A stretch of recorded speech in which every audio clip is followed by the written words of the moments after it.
Hey, it's Iannarino, and what do you do when you have an employee who's no longer going to make it as part of your team? Cue the intro.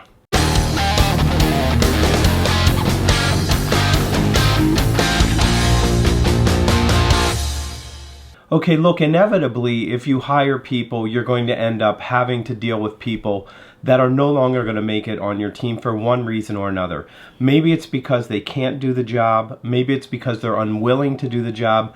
Maybe it's because they're missing something that you haven't been able to develop in them, and it's something that you can take some part of the responsibility for.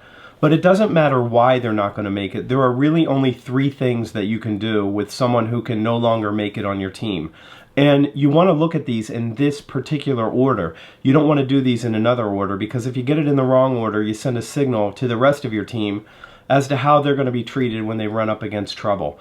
So the first thing that you can do is retrain and redevelop the individual. And that's the best first choice possible. And you have to think about this through this lens. If it was your son or your daughter or your husband or your wife or somebody that you loved and cared about, how would you want them to be treated in this job?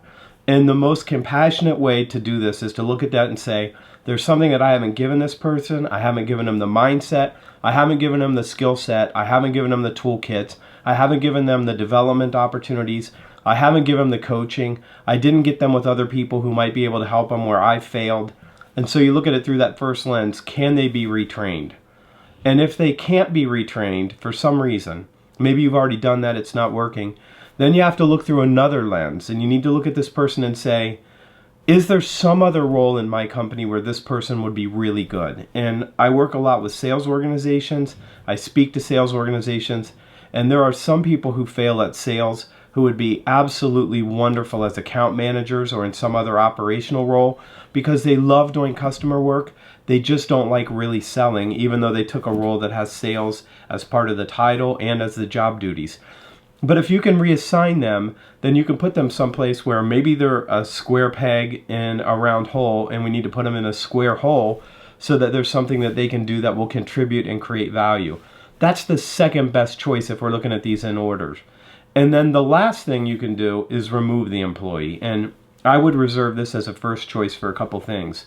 If someone has negativity at such a great level that they're going to spread it like a cancer through your organization, I think you got to act on that immediately, because it's a leader's job to protect the culture. So removal might be the first choice there. If they do something that's illegal or immoral or that hurts your company or hurts people on your team or hurts your clients, it's a no-brainer. You got to remove that individual. That's just what has to happen. But otherwise, you want to look at this and say, can I retrain them and develop them? Can I reassign them? And then if all else fails, can I remove that person? And I want to talk about the signal that you send to the rest of your team. When someone is in a slump or not performing and you immediately let them go, what you're signaling to the rest of your team is, listen, when it gets tough here, you're just going to be let go. There's not going to be any chance for you to improve your performance. This company has no place for you anymore. They're going to let you go. And then people start to see you treat people like a transaction, and then they treat you like a transaction. And so one of the things, people say there's no loyalty anymore and that companies have lost their loyalty. But I think it goes both directions. I think that we've lost our loyalty to companies, and as leaders, we've lost our loyalty to the people that we serve. And this helps straighten that out. I'm Iannarino. Hit the subscribe button so you can be here with me every day. Go out and visit me at thesalesblog.com. When you're there, do sign up for the newsletter. My favorite piece of work every week will show up in your inbox Sunday morning, and it'll help you jumpstart your Monday. This is Every Day.